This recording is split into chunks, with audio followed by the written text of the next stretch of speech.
You just said it, Dan O'Dowd. He's getting better and better, a darn good player. A lot's been made about his plate discipline. He's a large part of what they want to do there in Arizona. Yeah, Lauren, thanks. DeRo, one of my favorite players. Really? One of the most underrated players in the game.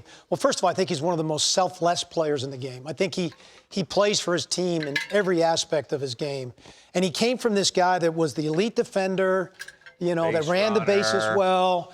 The kind of light back guy, kind of your prototypical glove, base running, not offensive player, into this dynamic offensive player. Yeah. So walk us through how he became the player that he is now. Well, I'm going to walk you through this weight. Feel the weight on this manifesto that Eric Nays put. Oh, my God. My God. Geraldo Perdomo, DVR this right now. Let's get into it. I'm going to walk you through it. They give him a 4-year, $45 million extension.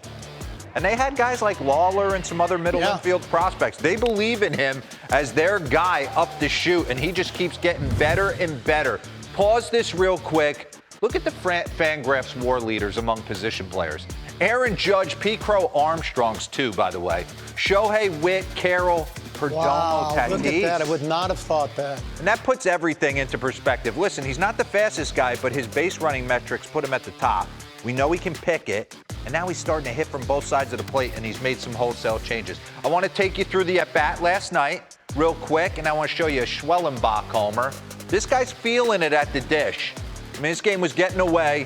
Okay, so when a guy swings first pitch breaking ball, to me, he's kind of telling the pitcher what he's sitting on. He spits on 2 heaters, tells himself to stay back. Don't you dare throw this breaking ball in the middle of the plate. That's exactly what he did. He got a little cutter. Middle cut, he saw something spinning, and he drove it out the lot. And he's taking good pitchers deep as well. Schwellenbach's one of the better arms in the National League. Ooh, good pitch. Nasty breaking ball, falls behind 0-1. He seems to have a thing for wanting to hammer off-speed pitches. But he's also upped his bat speed, his exit velocities. We'll get into that a little bit later. But watch this, 2-2 count. He tries to go 97 two-seam run backer, and he was all over this thing. And he's telling everyone to relax, get on my back. Well, his so plate pause this real quick. Is pretty spectacular, too. It is. Check this out. On-base percentage leaders this season. Judge, Will Smith, on down the line. Pete Alonso, Devers, Perdomo. One thing that big leaguers talk about a lot are guys who strike out. They strike out less than they walk. Bring this up. This blows my mind. Usually, I mean, it's 2-1 the other way. Yeah, you're punching out 100 times, you're walking 50. Take a look at this. Look at the company he's in, too. Wow. These are guys who control the strike zone. 31 walks, 22 Ks. That's pretty crazy. That's crazy.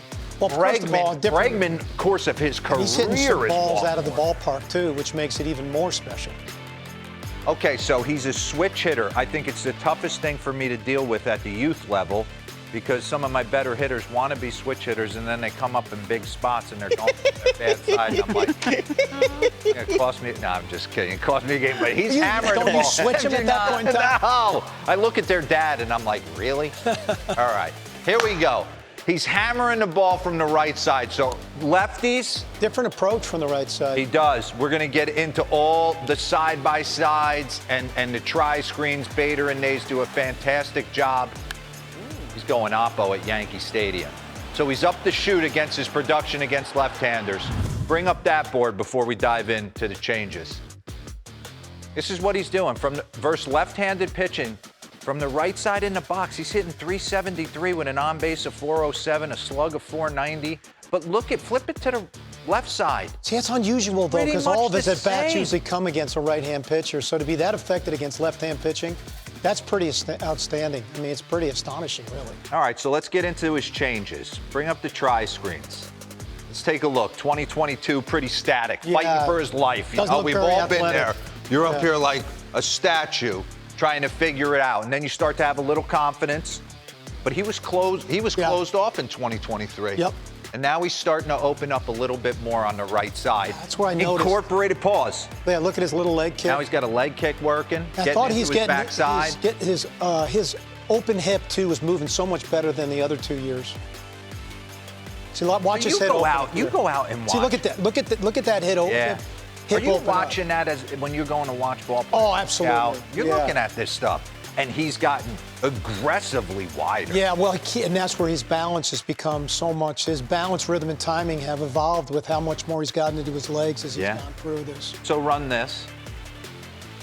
Pause. Yeah, look at that. It's completely. Oh, my God. Listen, I talk Athletic about this all the time. If you're going to deliver a blow to somebody, Yeah. if you're going to drop the hammer on them, you're certainly not doing it from this position. Yeah, They're not going down. You're just sitting here going like this. Now I get here. Yeah. I'm into my back hip. This becomes a kickstand. You're getting the best of what I got. It's crazy, though, that he does something totally different from the left side. That's what Totally blows me away. different. And maybe that allows him to be successful because he's trying not to duplicate it. Here we go, 2022. More into his backside, a little bit more open, but not crazy. He went from leg kick. Now he's leg kick from the right side now. Just a toe tap now. Now he's just got a nice little toe tap. And I think that's what made him so effective on breaking balls, because he's getting his foot down, but his whole look at where he's stacked on his backside. Yep. He's not going anywhere. Run this. Puts it down. It's almost like a two-strike approach. It's almost like he took what he did in 2022 from the left side, flipped that over to the right side. Pause this. Bring up the stance metrics boards. So when he's hitting right-handed, a little deeper in the box, 20.9 inches back in the box. I'm always blown away that guys don't stand on the white line in the back. But there are certain guys, Eugenio Suarez being one of them, that want to catch the ball out front. Distance off the plate, gotten a little closer to the plate, but he is super wide. Yeah, and look he's at got that. 13 degrees open from the right-hand side, 6 degrees open from the left-hand side. And it's all led to confidence in the fact that, hey, bat speed's going through the roof, exit velocity's up. He's just connected so well as a hitter. He looks so athletic at the plate right now, DeRo. I mean, these are 95, 96, 97. And he's hitting ninth in their lineup. It's crazy to me. Look at that. Oh, wow. I'm telling you, a player like this, you see him do an interview with JP Morosi, the confidence he has. He's played on the biggest stages now. Look at the bat speed. Not going to be intimidated. Look at the bat speed.